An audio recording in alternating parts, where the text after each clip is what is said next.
everyone. In this video, we are going to see important news snippets from the Hindu dated 20 of June 2026. Starting with our first article, polity से relate करेंगे और fundamental right से relate करेंगे. Article क्या है? Telegram is banned in India under which section 69A of IT Act. Even Delhi High Court has upheld this ban because this ban has passed the test of proportionality. What is test of proportionality? Article 19(1)(a) को जब हमने कर्ब करना है, we have some restrictions under Article 19(2). And these restrictions must be passing test of proportionality. इसमें 4 components आ जाते हैं. सबसे पहला है legitimate aim. Second is rational connection. Legitimate aim का और जो आप restriction लगा रहे हैं उनका आपस में connection होना चाहिए. और कौन सा connection होना चाहिए? Rational होना चाहिए. Third is necessity test. That you don't have, आपके पास कोई alternative ही नहीं बचा था, इसकी वजह से आपको ऐसी restriction लगानी पड़ी. टेलीग्राम के केस पे ऑलरेडी सेंटर ने काफ़ी चैनल्स को ब्लॉक किया था, लेकिन उसके बाद भी उनके पास कोई और रास्ता नहीं था तो उनको बैन करना पड़ा. Fourth is balancing test. That is society को बेनिफिट ज्यादा होगा ऐसे रिस्ट्रिक्शन लगाने से as compare to individuals fundamental rights. What was court stance? That this ban is least restrictive because it is the smallest possible burden on individual rights while still achieving the legitimate goal. Next article is from GS2. Policy से relate करेंगे. ये 2 articles थे, मैंने इनको combine कर दिया है. What is the news? That Supreme Court has upheld right to walk on demarcated safe footpaths. Why? Because एक हमने देखा कि डेथ हो गई है, एक child was walking on the footpath and एक ट्रक ने हिट कर दिया. सुप्रीम कोर्ट ने बोला कि राइट टू वॉक जो है वो कहाँ से ड्राइव करता है? Article 19(1)(a. That is expressional right. Whenever people are moving freely on the footpath, they are also expressing themselves via speech, art. Article 19(1)(b. Peaceful gatherings होती हैं फुटपाथ के ऊपर, प्रोटेस्ट किए जाते हैं.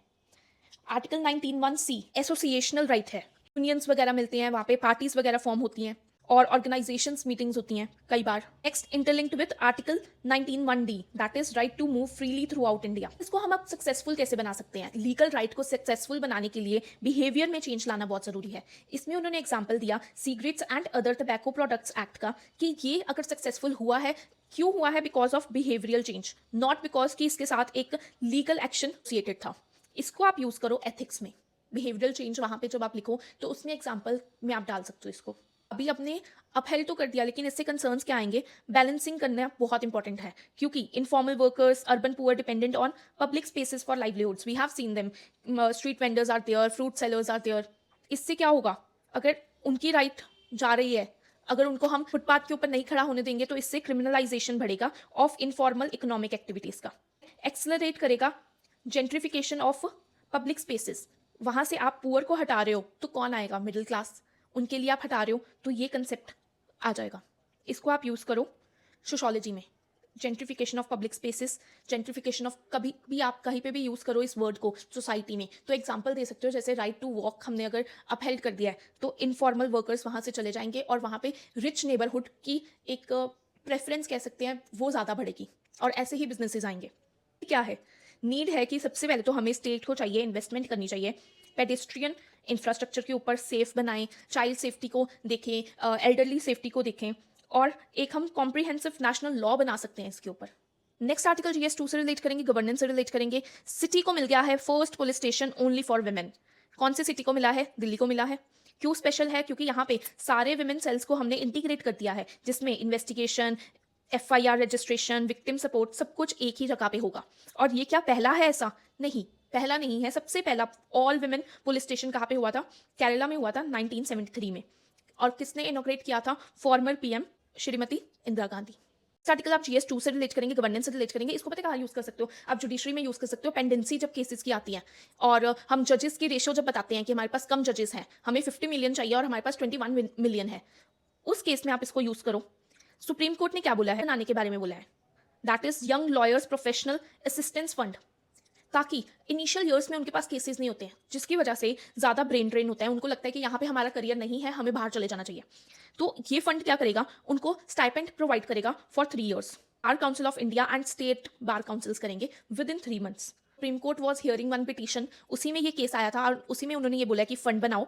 और एक इशू जो बहुत है दैट इज इंक्लूसिव इंफ्रास्ट्रक्चर का. विमेन सेंट्रिक टॉयलेट्स मिसिंग है, सेपरेट टॉयलेट्स नहीं है, लाउंजेस नहीं है, नर्सिंग रूम्स नहीं है, इंफ्रास्ट्रक्चर नहीं है. तो ये भी आप मेंशन कर सकते हो जुडिशरी के प्रॉब्लम्स में, और ये भी आप कर सकते हो, और उसका सॉल्यूशन आप ये फंड दे सकते हो। तो हम GS3 से रिलेट करेंगे, एनर्जी से रिलेट करेंगे। India's cheapest power is here, the grid must catch up. क्या मतलब है, ये आप पढ़ते हो, जब भी आप पढ़ते हो सोलर एनर्जी पढ़ते हो, विंड एनर्जी पढ़ते हो, उसमें एक आप प्रॉब्लम लिखते हो ग्रिड कनेक्टिविटी का, ये आर्टिकल उसके बारे में ही था। हम इसमें से एक सॉल्यूशन देख लेंगे या ज़्यादा से ज़्यादा 2 सॉल्यूशंस देख लेंगे जो हम लिख सकते हैं जब भी सोलर पावर के ऊपर कोई भी क्वेश्चन आएगा कि क्यों नहीं बढ़ रही, उसके चैलेंजेस का सॉल्यूशन लिख सकते हैं। अचीवमेंट क्या है, अब हमारी रीन्यूएबल एनर्जी से जो टैरिफ है, जो कॉस्ट पड़ रही है, वो बहुत कम हो चुकी है, लेकिन चैलेंजेस अभी भी वहाँ पे है। क्या चैलेंजेस हैं? ट्रांसमिशन लाइन, आप रीन्यूएबल प्रोजेक्ट को लगाने में 12 to 18 मंथ्स लगते हैं, लेकिन ट्रांसमिशन लाइंस मतलब इलेक्ट्रिसिटी अगर जनरेट हो रही है तो वो ट्रांसमिट लाइंस के थ्रू होती है, ग्रिड्स के थ्रू होती है। वो ग्रिड्स लगाने के लिए आपको 3 से 5 साल लग जाते हैं। क्यों ऐसा? क्योंकि लैंड एक्विजिशन की प्रॉब्लम है, मल्टी एजेंसी अप्रूवल्स चाहिए, restriction on new transmission corridors. अब इसमें उन्होंने बहुत अच्छे सॉल्यूशंस गिवन है।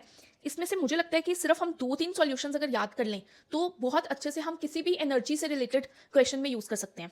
सबसे पहला है बैटरी एनर्जी स्टोरेज सिस्टम्स। ये बनाओ ताकि आप एनर्जी जो भी बना रहे हो उसको आप स्टोर करो जब तक वो ट्रांसमिट नहीं होती। रीपर्पस करो कोल पावर कॉरिडोर्स को, जो थर्मल पावर प्लांट्स के जो ऑलरेडी ट्रांसमिशन लाइंस हैं उनको आप यूज़ करो, क्योंकि कई ऐसे थर्मल पावर प्लांट्स हैं जो अभी यूज़ में नहीं है, या फिर उनकी कैपेसिटी बहुत ज़्यादा है लेकिन उतने यूज़ में नहीं आ रहे हैं, उनको यूज़ करो आप। लीवरेज करो सबस्टेशंस को, जो एग्जिस्टिंग सबस्टेशंस हैं उसमें ही ऐड कर दो battery energy storage system. Substation क्या होता है? ये जो सारी ग्रिड्स लगी हैं इनको कहते हैं सबस्टेशन। आर्टिकल में बोला है कि इन सबस्टेशंस को आप यूज करो रीन्यूएबल एनर्जी के लिए जब तक आपके पास इंफ्रास्ट्रक्चर नहीं होता। Next is smart grid expansion करो, डिजिटल इलेक्ट्रिसिटी नेटवर्क को जनरेट करो जिससे वो ऑटोमेटिकली आपको बताएगा कि सप्लाई और डिमांड कितनी है और कितनी डिमांड चाहिए, कितनी सप्लाई है। एक्सपेंशन करो ट्रांसमिशन नेटवर्क का। इसमें से कोई भी 2 सॉल्यूशंस आई थिंक बहुत है। अहेड क्या है? वही है बेटर प्लानिंग करो, स्ट्रॉन्गर पॉलिसीज होनी चाहिए, फास्टर ग्रिड डेवलपमेंट होनी चाहिए। बेसिकली जो भी चैलेंजेस किए हैं उसका रिवर्स कर दो, और साथ में रीन्यूएबल एनर्जी जोन्स बना सकते हो। एक ही जोन के अंदर सब कुछ हो, कनेक्टिविटी भी हो, कहाँ से ट्रांसमिशन होगा, सब कुछ हो। Next article is from GS3, economy से रिलेट करेंगे। सेबी री introduces open market stock buyback. What is open market? Normal जो शेयर मार्केट चलती है, ट्रेडिंग सिस्टम जो चलता है। स्टॉक बायबैक का क्या मतलब है कि जब कंपनी अपने ही स्टॉक्स को, अपने ही शेयर्स को बायबैक कर लेती है नॉर्मल पब्लिक से। इसको री इंट्रोड्यूस कर दिया है। इसका मतलब ये कभी बंद किया गया था? यस, पिछले साल इसको हमने स्टॉप कर दिया था। क्यों कर दिया था? क्योंकि जब हम स्टॉक को बायबैक कर रहे थे तो हमें बायबैक के ऊपर कुछ टैक्स पे करना पड़ रहा था, और वो टैक्स नियरली 20%। तो उससे बायबैक बहुत ज़्यादा महंगा पड़ रहा था। इसलिए अभी बजट में हमने बायबैक को चीपर बना दिया है, क्योंकि अब हम सिर्फ कैपिटल गेन टैक्स लगा रहे हैं कि अगर जब आप बायबैक करोगे और कुछ प्रॉफिट होता है इंडिविजुअल को, इन्वेस्टर को, तो वो सिर्फ प्रॉफिट के ऊपर कैपिटल गेन टैक्स पे करेगा, उसको कोई और टैक्स पे करने की ज़रूरत नहीं है। और सेबी ने बोल दिया है कि 66 डेज के अंदर आप अपने बायबैक कर सकते हो। बस इस आर्टिकल में इतना ही है। हमें बायबैक पता होना चाहिए था, ओपन मार्केट आपको पता है क्या है, और न्यूज़ क्या है अब हमने देख लिया है कि हमने वो टैक्स हटा के सिर्फ कैपिटल गेन टैक्स को अपहेल्ड किया है, इसलिए इन्होंने री इंट्रोड्यूस कर दिया। Next article is from GS3, drone warfare से रिलेट करेंगे। ड्रोन्स के ऊपर हमने बहुत एक्सटेंसिवली पिछली वीडियोस में कवर कर लिया है, उसके ऊपर फर्दर डेवलपमेंट्स देखते हैं। इंडियाज ड्रोन पुश, इंडिया ने प्लान किया है कि वो $2 बिलियन का ड्रोन प्रोक्योरमेंट करेगा। ड्रोन प्रोक्योरमेंट करेंगे तो इससे क्या होगा? बूस्ट होगा इंडिजीनियस डिफेंस मैन्युफैक्चरिंग का, मॉडर्नाइज होगी defence, and domestic drone industry develop होगी। ड्रोन्स क्यों चाहिए? क्योंकि वॉरफेयर इज चेंजिंग। हमने रिसेंटली देखा रशिया और यूक्रेन में कितना ज़्यादा ड्रोन्स का यूज़ हुआ, वेस्ट एशिया में देखा, ये हमने पहले डिस्कस कर लिया हुआ है। फर्स्ट पर्सन व्यू ड्रोन्स का यूज़ हो रहा है। इकोनॉमिक्स ऑफ ड्रोन वॉरफेयर क्या है? क्यों हम ड्रोन्स को ज़्यादा बढ़ावा दे रहे हैं? बिकॉज एक तो these are cheap to make, can destroy costly military assets. छोटे से होते हैं लेकिन डिस्ट्रक्शंस काफ़ी ज़्यादा कर सकते हैं। लेकिन अब सक्सेस किस पे डिपेंड करता है? कितनी क्वांटिटी है, कितनी जल्दी आप प्रोडक्शन कर सकते हो, और कितनी जल्दी आप इनोवेशन के साथ अडेप्ट हो सकते हो। इसके लिए हमें क्या चाहिए? Industry, academia, armed forces, research institutions का एक इकोसिस्टम। इसको डायग्राम के फॉर्म में आप बना सकते हो। एग्जाम्पल दिया चाइना का, which is having strong civil military drone ecosystem. लेकिन इसके साथ एक मेजर चैलेंज भी आता है। जैसे टैंक्स एंड एयरक्राफ्ट्स को इवॉल्व होने में काफ़ी टाइम लगता है, ड्रोन्स के केस में ऐसा नहीं है। ड्रोन्स बहुत जल्दी आउटडेटेड हो जाते हैं। जैसे इलेक्ट्रॉनिक वॉरफेयर आ जाएगा, काउंटर ड्रोन सिस्टम्स आ जाएगा। अब आप मुझे बताओ कि इंडिया का एंटी ड्रोन सिस्टम का क्या नाम है? रैपिडली चेंजिंग टेक्नोलॉजीज, के कारण ये आउटडेट हो जाते हैं। Next is lessons from Ukraine. तो ये उन्होंने ये बोला कि हमें उससे सीखना चाहिए कि कैसे सॉफ्टवेयर को अपडेट रखना है, कम्युनिकेशन अपग्रेड रखना है, ऑल्टरनेटिव सिस्टम्स होने चाहिए। Then what is way forward? Way forward is long term partnerships.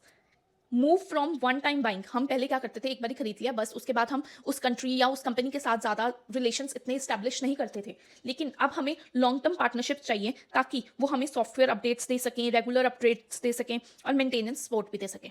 Next we have some prelims pointers. First article is about 4 glacial lakes in Arunachal have expanded in a decade. Lakes expand कर रही हैं तो इससे क्या problem होगी? इसमें events of ग्लोफ बढ़ सकते हैं, जैसे हमने सिक्किम में देखा था। लेक्स के नेम गिवन थे लेकिन सारी नेम्स नहीं गिवन बिकॉज कुछ अननेम्ड है। हमें सिर्फ इसमें देखना है कि मागोचू बेसिन कहाँ पे है, तवांग डिस्ट्रिक्ट में है। तवांग डिस्ट्रिक्ट क्यों फेमस है ये आप मुझे बताएंगे। मागोचू बेसिन ये है, इसी में कुछ लेक्स हैं जहाँ पे एक्सपेंशन देखी गई, उसमें से ये 2 लेक्स न्यूज में थी, सनहापो लेक एंड सेकेंड इज बरखासो। Is about Abhigyan app. This is important for internal security as well. करता है ये पुलिस और इन्वेस्टिगेटिव एजेंसीज को एक स्कैनर प्रोवाइड करता है जिसके थ्रू वो रियल टाइम फिंगरप्रिंट्स को स्कैन कर सकते हैं स्ट्रीट्स के ऊपर। पता कैसे चलेगा कि ये किसका फिंगरप्रिंट है? इसके लिए ऑफिस यूज होगा, that is national automated fingerprint identification system, जिसमें ऑलरेडी डेटाबेसेस गिवन है। जब वो स्कैन करेंगे 35 सेकंड्स के अंदर वो मैच करेगा फिंगरप्रिंट की ये किसी क्रिमिनल का तो नहीं है। 2 स्टेप ऑथेंटिकेशन होगी। इंपॉर्टेंस क्या है? फ्रंट लाइन पुलिसिंग को ये बढ़ावा देगा। नेक्स्ट हमारे पास ऑर्गेनाइजेशन ऑफ इस्लामिक कोऑपरेशन देखते हैं जिसका हेडक्वार्टर कहाँ पे है? सऊदी अरेबिया में है। मेंबर्स क्या सिर्फ वो ही कुछ कंट्रीज हो सकती हैं? नहीं, कोई भी कंट्री हो सकती है जहां पे सिग्निफिकेंट मुस्लिम पॉपुलेशन है। क्या इंडिया इसका मेंबर है? नहीं, India is not a member और इसके ऊपर भी कंटेंशंस चलती है। और ये second largest inter governmental organization है आफ्टर यूनाइटेड नेशंस।